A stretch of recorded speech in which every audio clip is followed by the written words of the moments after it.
ये घटना 1999 के आसपास की है। दिल्ली में रहने वाले हमारे एक दूर के रिश्तेदार पहली बार हमारे गांव जगनपुरा में अपने एक नजदीकी रिश्तेदार के घर पर आए, पर वहां उनका मन नहीं लगता था। रिश्तेदार अपने व्यवसाय में व्यस्त रहते और उनकी पत्नी अपने छोटे छोटे बच्चों में। वे वहां किससे और कितनी देर बातें करते, उनके यहाँ जाने में जानबूझकर देर करते थे और हमारे यहाँ बैठकर बातें करते रहते थे। बड़े गप्पी थे वो। अक्सर वे हमारे घर पहुंच जाते थे और घंटे 2 घंटे गपशप करने के बाद खाना खाकर ही लौटते थे। एक दिन शाम को पहुंचे तो इधर उधर की बात होते होते भूत प्रेत पर जाकर रुक गई। भूत प्रेत का नाम सुनते ही उन्होंने अपनी शौर्य गाथाएं सुनानी शुरू की। फलाने जगह में भूत के भय से जाने से लोग डरते हैं।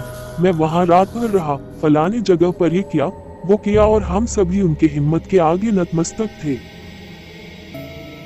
मेरी मम्मी ने 1-2 बार रात के समय इस तरह की बातें न करने की याद भी दिलाई, पर वो नहीं माने। नहीं चाची जी, भूत प्रेत कुछ होता ही नहीं है, वैसे ही मन का वहम है ये, और न जाने कहां कहां के ऐसे वैसे किस्से सुनाते ही रहे।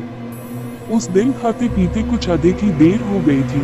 रात के 11 बज गए थे। गांव में काफी सन्नाटा हो जाता है। उस घर के छत से आवाज दे देकर बच्चे बार बार बुला रहे थे। सामने के रास्ते से जाने से, कई मोड़ पर जाने से उनका घर हमारे घर से कुछ दूर पर जाता था, पर खेत से होकर एक शॉर्टकट रास्ता था।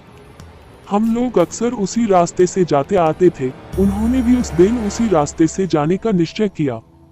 पीछे के दरवाजे से उन्हें भेजकर हम लोग दरवाजा बंद करके अंदर अपने अपने कामों में लग गए।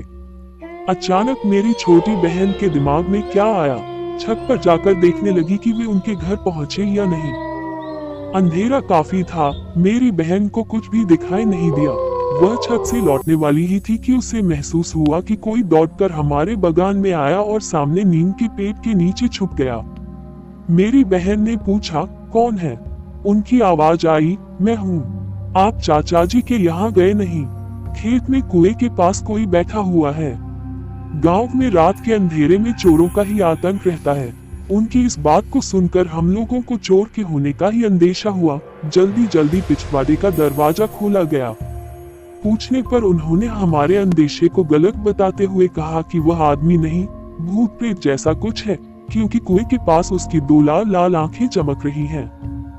तब जाकर हम लोगों को ध्यान आया कि कुएं के पास खेत में पानी पटाने वाला डीजल पंप रखा है और उसमें ही 2 लाल बत्तियां जलती हैं। जब उन्हें ये बात बताया गया तो उन्होंने एकदम से झेप कर कहा, ओह, हम तो उससे डर खा गए। बेचारे कर भी क्या सकते थे। इस डर खाने की कहानी ने तुरंत बखानी गई उनकी निडरता की कहानियों के पोल को खोल दिया था। फिर थोड़ी ही देर बाद वे चले गए और हमारे घर के माहौल की तो पूछिए मत। हम लोगों को तो बस हंसने का एक बहाना मिल गया था।